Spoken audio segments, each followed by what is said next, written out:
WhatsApp, সবাই কেমন আছেন? আজকের ব্লগটা অফিসিয়ালি এখান থেকেই শুরু করছি। রহমতের 10 দিন, মাগফিরাতের 10 দিন, নাজাতের 10 দিন, সব 10 দিন শেষ। এখন থেকে ভয়ঙ্কর 364 দিন শুরু হয়ে গেছে। আমাদের রক্ত চোষার দিন, অন্যায়ের দিন, নষ্টামের দিন শুরু হয়ে গেছে। রমজান মাস শেষ, ঈদের দোকানপাট, হোটেল সবকিছু বন্ধ। সব তো স্যারকে নিয়ে চলে গেছে ভ্রমণে। ঈদের পরের দিন থেকেই বাসা খালি। বিকালে তো খাওয়ার মতো, মানে মুখে দিয়ে মরার মতো কোনো বিষ টিস কিছুই নাই। সব সময় নাস্তার কথা শুনলে বা নাস্তার কথা মনে পড়লে যেই আতঙ্কগুলো আমার মাথায় সবসময় কাজ করে, যেগুলোকে সবসময় ভয় পাই, এই যে সেই আতঙ্ক শুরু হয়ে গেছে। এই জন্যই তো বলি, ঈদ তো হচ্ছে আমাদের 365 দিনের একদিনের মেহমান। বাকি 364 দিন বা 363 দিন আমাদের পেছনে তো বরাকবাস। ঈদের দোকানপাট, হোটেল সবকিছু বন্ধ। আব্বু বিকালে চা খাওয়ার আগে কিছু নাস্তা খায়, তাই বাইরে গিয়ে কিছু কুকিজ বা বিস্কিট, এখন তো ভাজা পোড়া কিছু পাওয়া যায় না বাইরে, কেক, বেকারি পর্যন্ত বন্ধ। সব সীমিত আকারে হালকা হালকা কিছু খোলা আছে, সেখান থেকে হালকা কিছু খাবার নিয়ে এসেছি বিকালে, মানে চা খাওয়ার আগে একটা হালকা নাস্তা খাওয়ার জন্য। আর মেম সাহেব তো স্যারকে নিয়ে চলে গেছে ভ্রমণে। ঈদের পরের দিন থেকেই বাসা খালি। বিকালে তো খাওয়ার মতো, মানে মুখে দিয়ে মরার মতো কোনো বিষ টিস কিছুই নাই, মানে একেবারেই শূন্য সবকিছু। এখন চা বানাবো, তাই এটা নিয়ে আসতে হলো বাইরে থেকে। সব সময় নাস্তার কথা শুনলে বা নাস্তার কথা মনে পড়লে যেই আতঙ্কগুলো আমার মাথায় সবসময় কাজ করে, যেগুলোকে সবসময় ভয় পাই, এই যে সেই আতঙ্ক শুরু হয়ে গেছে। রমজান মাস শেষ, 12 মাসের যে ডলা, এই ডলা খাওয়া শুরু হয়েছে আজকে থেকে অফিসিয়ালি, ফাইনালি অফিসিয়ালি। সেটা হচ্ছে ওই মহিলার হাতের বিখ্যাত নাস্তা, যেটা আমি 70% বিড়ালের সঙ্গে শেয়ার করি, 30% নিজে খাই। তবে ঈদের আমেজে আজকে একটু পার্থক্য আছে, সেটা হচ্ছে আজকে ডিমটাকে কাঁচামরিচ পেঁয়াজ দিয়ে ভাজি করেছে। এটা কখনো করা হয় না, ডিম পোচ করা হয়। তার সাথে এই যে শুকনা খড়খড়া রুটি, স্যার,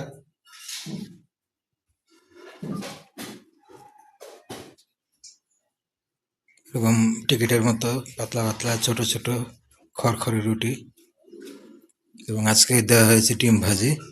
এটা থাকবে না কখনোই নর্মালি, এখানে দেওয়া হবে ডিম পোচ। ওই একটা ডিম পোচ দিয়ে ছোট্ট এরকম 3টা রুটি আর কি আমি খাই। আমি 3টা খাই না, আমি নর্মালি রুটি এখান থেকে খাবো একটা, বা খুব বেশি হলে 2টা। 3টা মরলেও খাবো না, একটাই খাই বেশিরভাগ। এই যে দুজন দাঁড়ায় আছে প্রহরী, ওরা জানে যে এখন খাওয়ার সময় হয়েছে, এবং ওরা মূলত এটাই খায়। তার চাইতে বড় কথা, এটা আমার পক্ষে গেলা সম্ভব হয় না। মানুষের খাওয়ার মতো একটা কোনো, কি বলে এটা, কোনো একটা আইটেম এটা না, এটা একটা অখাদ্য হিসেবে। তখন বাধ্য হয়ে ওদেরকে আরো বেশি দিতে হয়, এবং এর মধ্যে নাই কোনো রসকস, ভাজি, ডাল, অন্য কোনো আইটেম নেই, শুকনা খড়খড়ে রুটি। মাঝে মাঝে এটাও থাকবে না, মাঝে মাঝে বাইরে থেকে পাউরুটি কিনে আনবে নাস্তা হিসেবে।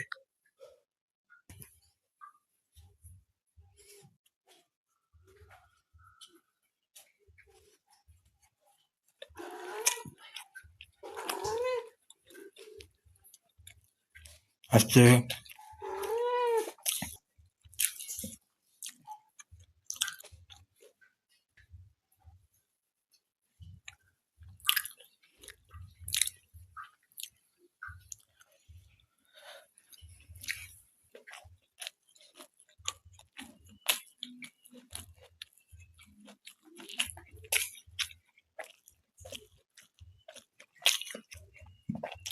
এই ডিম যদি পোচ করতো, ছোট্ট একটা ডিম,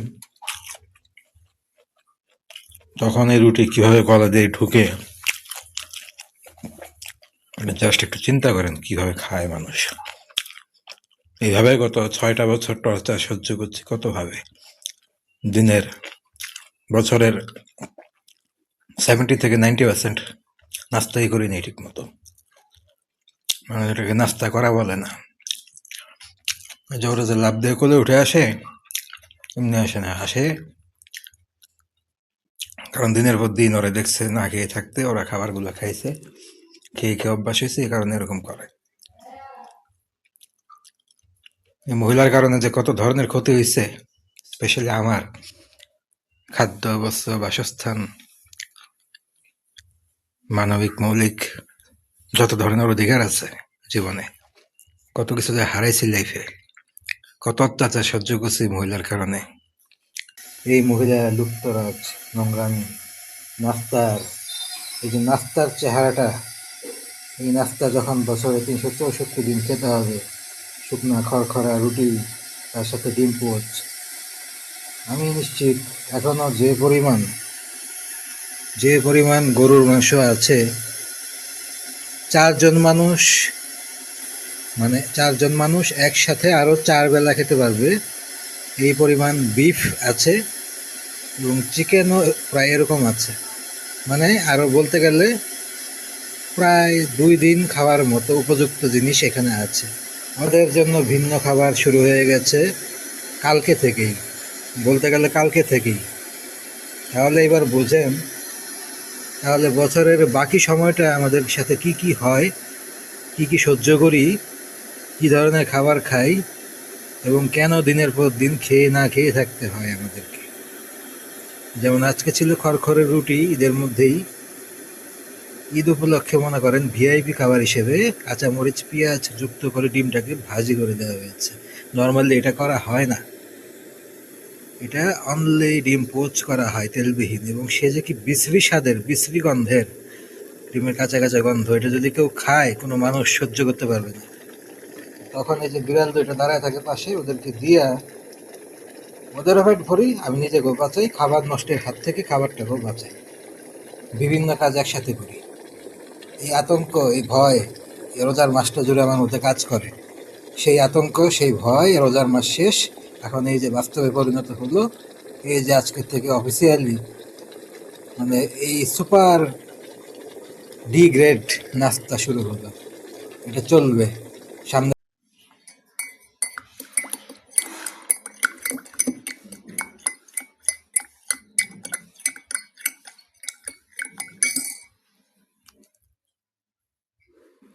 এই জিনিসটাই খেয়ে পরে বাঁচার মতো একটা জিনিস মোটামুটি। চা শুরু হয়ে গেছে আমাদের রক্ত চোষার দিন, অন্যায়ের দিন, নষ্টামের দিন শুরু হয়ে গেছে। রমজান মাস শেষ, সেই চিরচিরাত নাস্তায় ফেরত এসেছি। 364 দিনের অত্যাচার, ট্রমা, আমার বাপ ছেলের, আমাদের দুজনের যে আমাদের সাথে যা যা হয়, নৃশংসতা, বর্বরতা, পৈশাচিকতা, সব কিছু আশা করি আগামীতে আবার আগের মতো দেখতে পাবেন। শুরুটা করেছিলাম, জার্নিটা শুরু করেছিলাম রমজান মাস থেকে। রমজান মাসের বাইরে কোনো কিছু দেখতে পাননি এখনো পর্যন্ত এই চ্যানেলে, এর বাইরে কোনো কিছু আসেনি। এই যে শুরু হতে যাচ্ছে আসল সাধারণ ডেইলি লাইফ, রহমতের 10 দিন, মাগফিরাতের 10 দিন, নাজাতের 10 দিন, সব 10 দিন শেষ। এখন থেকে ভয়ঙ্কর 364 দিন শুরু। পরে সেখান থেকে হয়তো বা কোনো মতো সামনের বছর রমজানের জন্য হয়তো বা আরও 30টা দিন মাইনাস হবে। এ বাদে ওটা সহই বলতে গেলে টর্চারের সীমা পরিসীমা থাকবে না। বাকি ফুল রেস্ট অফ দ্য ইয়ার সব কিছু যদি পারি, সব কিছু চেষ্টা করবো দেখানোর জন্য। এই যে আজকে অফিসিয়ালি শুরু হলো, নোংরামির শুরু, অত্যাচারের শুরু।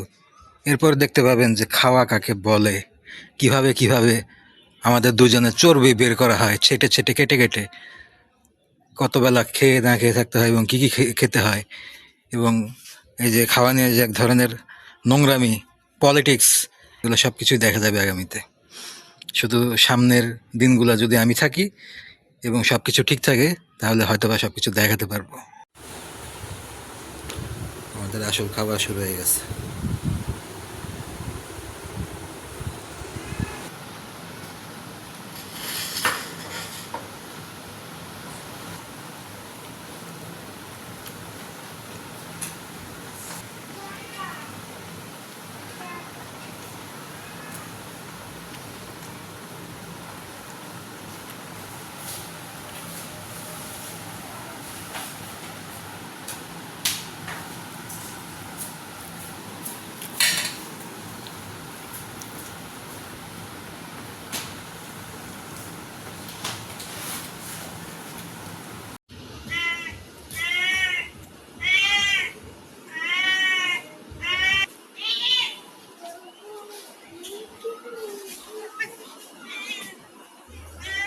অলরেডি তো শেয়ার করলাম আপনাদের সঙ্গে এই যে দুপুরে কি খেয়েছি, দেখতেই পেয়েছেন সবাই। এটাই এখন হতে যাচ্ছে আমাদের রেগুলার খাবার।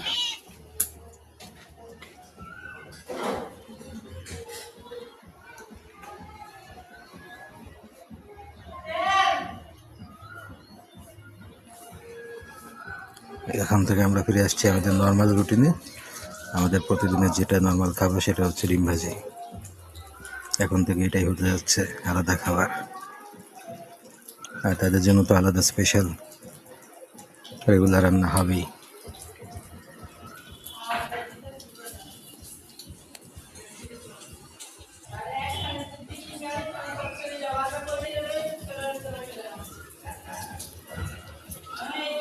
এখন থেকে চলবে রেগুলার ডাল আর ডিম ভাজি।